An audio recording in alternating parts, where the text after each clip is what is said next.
Terima kasih yang masih bersama kami di seputar Aceh. Pemirsa, harga beberapa jenis sayur mayur termasuk cabai merah, tomat dan juga jeruk nipis, serta beberapa komoditas lainnya bergejolak di tingkat pedagang.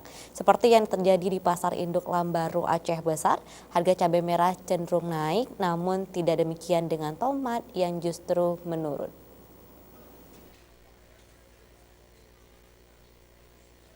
Dari beberapa komoditas sayur-sayuran seperti cabai merah, kualitas super mengalami kenaikan harga jual Rp8.000 per kilo dari harga sebelumnya Rp35.000 per kilo. Cabai merah dengan kualitas biasa hanya Rp30.000 per kilo. Kenaikan cabai merah diikuti dengan kenaikan cabai hijau Rp25.000 dari harga jual sebelumnya Rp20.000 per kilo.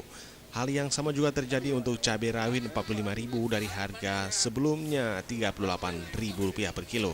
Dan yang tertinggi mengalami kenaikan pada daun bawang pri Rp50.000 per kilo, disebabkan kelangkaan barang di pasaran dengan permintaan tinggi.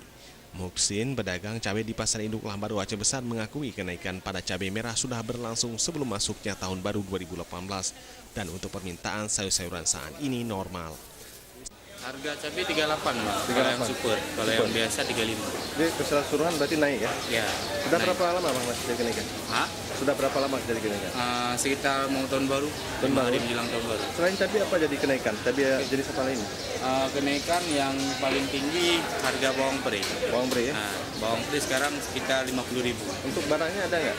Untuk barang ada, Emang harga ya? memang nggak bisa dipanen.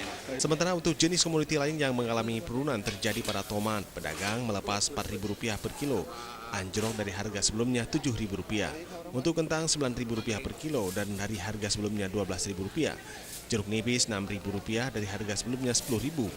Brokoli Rp13.000 per kilo, bunga kol Rp15.000 per kilo dan wortel Rp8.000 per kilo. Tim Liputan Aceh TV.